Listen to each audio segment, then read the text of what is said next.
Pada kali ini, kita akan membahas tentang standarisasi jaringan komputer.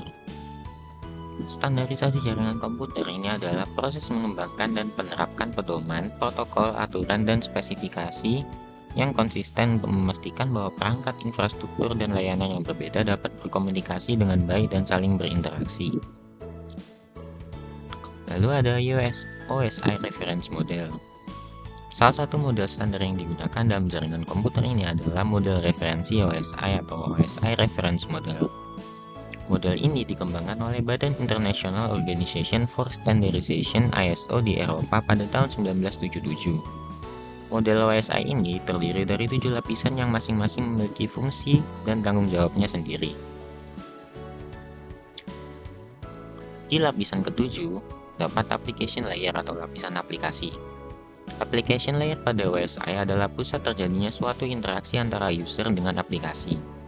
Berfungsi sebagai antarmuka dengan aplikasi dengan fungsionalitas jaringan, mengatur bagaimana aplikasi dapat mengakses jaringan, dan kemudian membuat pesan-pesan ke salanan. Protokol yang bekerja pada layer ini adalah HTTP atau Hypertext Transfer Protocol, FTP File Transfer Protocol, NFS Network File System, DNS Domain Name System, POP3, Post Office Protocol, MIME Multipurpose Internet Mail Extension, SMB Server Message Block, NNTP Network News Transfer Protocol, dan DHCP Dynamic Configuration Protocol. Di layer ke-6 terdapat presentation layer atau lapisan presentasi. Lapisan presentation ini berfungsi untuk mengidentifikasi sintaks yang dipakai suatu host jaringan untuk berkomunikasi.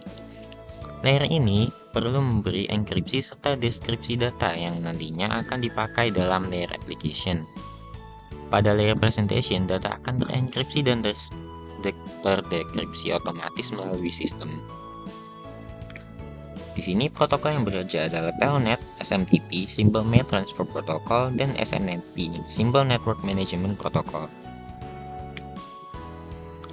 Lalu di layer kelima terdapat session layer atau lapisan sesi. Layer session memiliki fungsi untuk mengendalikan dialog maupun melakukan pengelolaan terhadap koneksi suatu komputer. Bahkan layer ini juga bisa melakukan pemutusan koneksi internet pada suatu komputer. Protokol yang bekerja adalah NetBIOS, NetBUI, NetBIOS Extended User Interface, ADHP Apple Talk Data Stream Protocol, PAP Printer Access Protocol, dan SPDU Session Protocol Data Unit. Di layer keempat terdapat transport layer atau lapisan transport. Lapisan ini memiliki peran untuk menyalurkan bit. Ada beberapa fungsi spesifik dari layer ini, yaitu memecahkan data yang akan dimasukkan ke dalam beberapa paket data, melakukan transmisi data mulai dari session sampai ke network layer. Setiap paket yang ada akan diberikan penomoran oleh layer ini sehingga mudah untuk menyusun ulang, melakukan looping terhadap proses transmisi yang ada dalam paket data yang hilang. Dengan layer ini, data itu bisa disalurkan dari server menuju ke pengguna tanpa adanya gangguan. Protokol yang bekerja di sini ada TCP dan UDP, Transmission Control Protocol atau dan User Driven Protocol. Di layer ketiga terdapat network layer atau lapisan jaringan. Layer network pada OSI ini bertugas untuk mendefinisikan alamat IP sehingga setiap komputer dapat saling terkoneksi dalam satu jaringan. Fungsi lainnya adalah melaksanakan proses routing dan membuat header untuk setiap paket data yang ada. Di sini terdapat IP, Internet Protocol, RRP Address Resolution Protocol, RARP Reverse Address Resolution Protocol, ICMP Internet Control Message Protocol, IGMP Internet Crypt Message Protocol. Di layer kedua terdapat data link layer atau lapisan data link. Fungsi utama dari layer ini adalah untuk memeriksa bila terjadi kesalahan dalam menyalurkan transmisi terhadap bit data. Di mana kesalahan tersebut kemungkinan besar terjadi pada layer pertama. Pada layer ini juga terjadi koreksi kesalahan, pengalamatan hardware pada MAC address dan flow control. Protokol yang bekerja di sini ada PPP, Point-to-Point Protocol, dan SLIP, Serial Line Internet Protocol. Di layer pertama, itu merupakan physical layer atau lapisan fisik. Layer physical ini adalah lapisan yang berfungsi sebagai transmisi terhadap bit data. Jenis sinyal yang dipakai pun tidak sembarangan sehingga memungkinkan penerimaan sinyal dengan baik.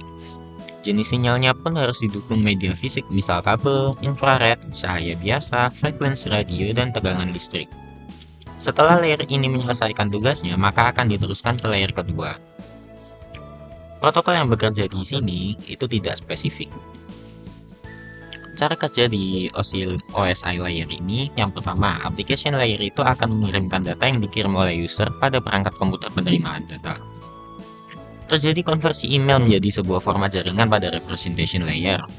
Lalu pada session layer akan dibentuk sesi perjalanan data hingga seluruh proses pengiriman data selesai dilaksanakan. Lalu pengirim itu melakukan pemecahan data di transport layer dan dikumpulkan kembali pada transport layer penerima. Network layer membuat alamat untuk mengarahkan data ke tujuan dengan benar. Keenam, akan dilakukan pembentukan data menjadi bentuk frame serta alamat fisik dalam data link layer. Ketujuh, pada physical layer, si lapisan utama data akan dikirim melalui perantara jaringan menuju lapisan transport penerima.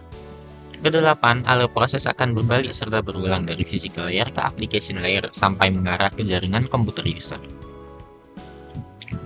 Kedua ada TCP/IP. TCP/IP ini adalah singkatan dari Transmission Control Protocol or Internet Protocol dan merupakan rangkaian protokol komunikasi yang digunakan untuk menghubungkan perangkat jaringan di internet.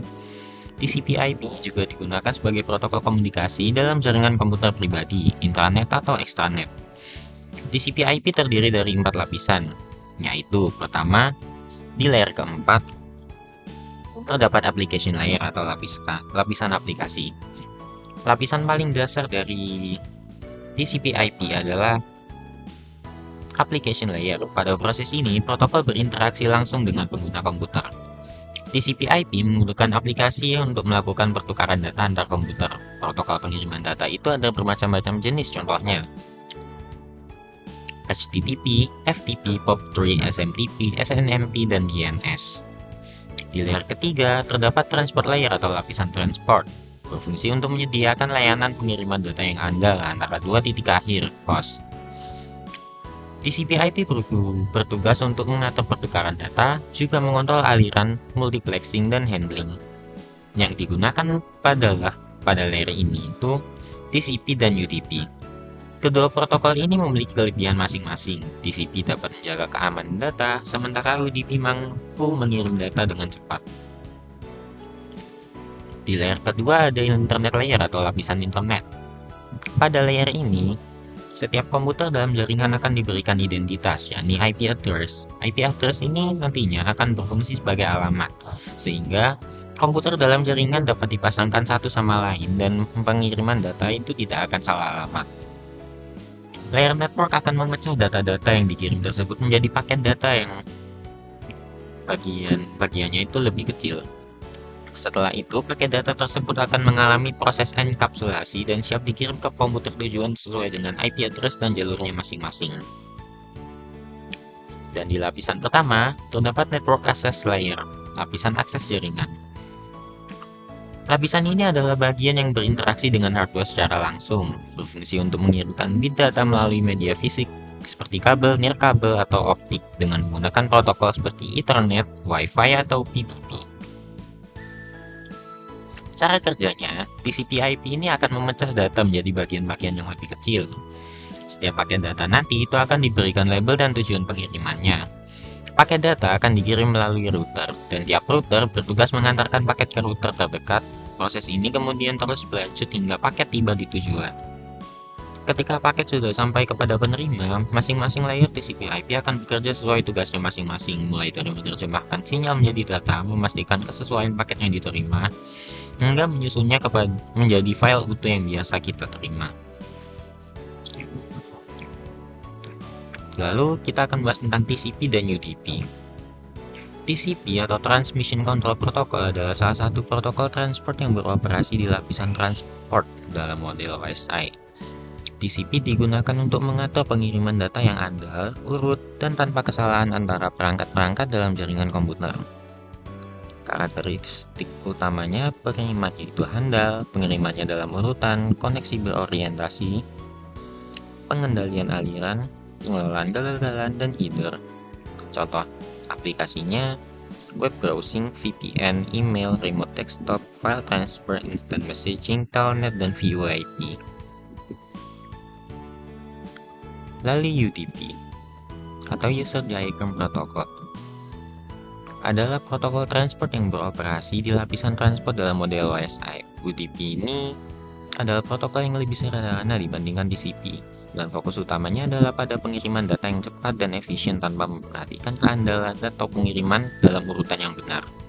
Karakteristik utamanya, dia non-koneksi, tidak menjamin pengiriman, tidak menjamin urutan pengiriman datanya tapi cepat.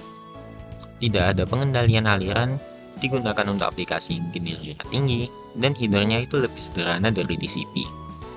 Contohnya streaming media, IoT, VoIP, trace route, video game online, DHCP, DNS, dan TFTP. Perbedaan keduanya itu, pertama, di keandalan dan pengiriman data. TCP menjamin pengiriman data yang andal, urut, dan tanpa kesalahan. Jika data hilang atau rusak, TCP akan melakukan pengiriman ulang. Sedangkan UDP tidak akan menjamin pengiriman data yang andal atau urutan yang benar. Data itu bisa hilang atau rusak tanpa usaha pengiriman ulang dari protokol. Lalu pada koneksi, TCP membangun koneksi virtual antar pengirim dan penerima sebelum memulai pengiriman data. Proses pembentukan dan penghentian koneksi itu diperlukan. Sedangkan UDP tidak membangun koneksi setiap datagram ini dikirimkan secara independen tanpa memerlukan pembentukan koneksi. Pada pengendalian aliran, TCP memiliki mekanisme pengendalian aliran yang mengatur kecepatan pengiriman data agar sesuai dengan kemampuan penerima. Sedangkan UDP tidak memiliki mekanisme ini, aplikasi yang menggunakan UDP harus mengolah pengendalian aliran sendiri jika diperlukan. Pada urutan pengiriman, TCP menjamin urutan pengiriman data. Data yang dikirimkan akan tiba dalam urutan yang benar di penerima. Sedangkan UDP tidak akan menjamin urutan pengirimannya. Data itu dapat tiba di penerima dalam urutan yang berbeda dari urutan pengiriman. Untuk overhead, TCP memiliki overhead yang lebih tinggi karena mekanisme pengiriman ulang, pengendalian aliran, dan pengurutan data.